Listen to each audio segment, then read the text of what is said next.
निबनुवा जुबक जुबतिक कर्म संस्थापन फिन खेबसे चेनेलाव फैफिनबावनाय जाबाय जायफ्रा मोजां मोनो नायलांनो हागोन भिडिअखौहाय तो नैबे भिडिअखौ आं लेटलिबाबो लानानै फैनाय जाबाय रायजोफोर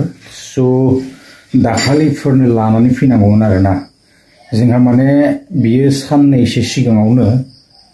फ्राय सानथामसोआनो बेबायदि जाखाबाय आरो तो मामायाहाय फोसावनानै होलांखादों ना तो जितुनिखि जोङो नुनो मोनबाय थादों बा खोनानो मोनबाय थादों CMAAA 2.0 सो बेवहाय गोबांफ्रानो एप्लाइ खालामदोंमोन खायफाना रिजेक्ट जानो हागौ आरो खायफाया बेबायदिनो एलिजिबल जाबायबो जानो हागौ आरोना जायफोरा एलिजिबल जाबाय निश्चय मोनसिगोन रांफोरखौहाय सो डिसेम्बर दानावनो माने मोननो थांगासिनो दं आरोना जितु आरो आवगोलावहाय जायफोरा माने 1 लाख खरि मोनदोंमोन नेक्स्ट किस्तिखौबो मोननो थांगासिनो दङ ना तो गासै 2 लाख ना CMAAA 2.0 नि राङाहाय दा गोदानैहाय जायफोरा एलिजिबल जाबाय गोदानै बेबायदिनो फार्स्ट किस्तिखौ मोननो हागोन आरोना नाथाय गोबांफ्रा एप्लाइ खालामदोंमोन बेवहाय माखासेफोरना बेबायदिनो रिजेक्ट जालांदों दा आरोबाव जोङो माने गोदानै एप्लाइ खालामनो हानाय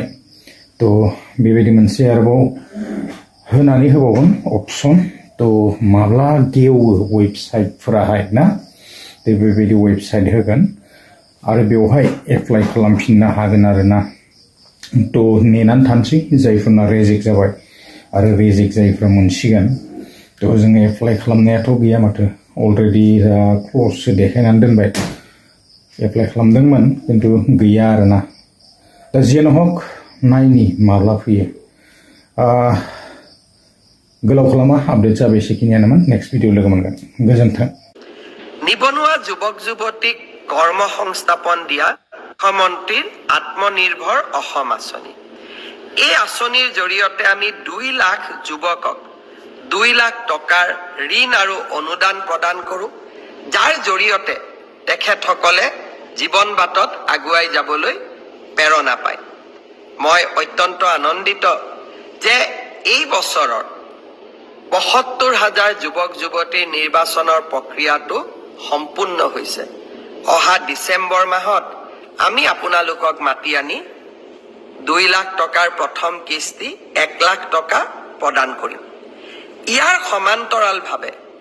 যোৱাবাৰ আমি যি ২৫,০০০ যুৱক যুৱতীক 1 লাখ টকা দিছিলো যোৱা বছৰত তেওঁলোকে যদি এই 1 লাখ টকাটো ভালকৈ ব্যৱহাৰ কৰিছে তেওঁলোকক দ্বিতীয় কিস্তিৰ 1 লাখ টকা দিবলৈও মই আপোনালোকক গুৱাহাটীলৈ আমন্ত্ৰণ জনাম অৰ্থাৎ ৭৫,০০০ আৰু ২৫,০০০ 1 লাখ ল'ৰা ছোৱালীয়ে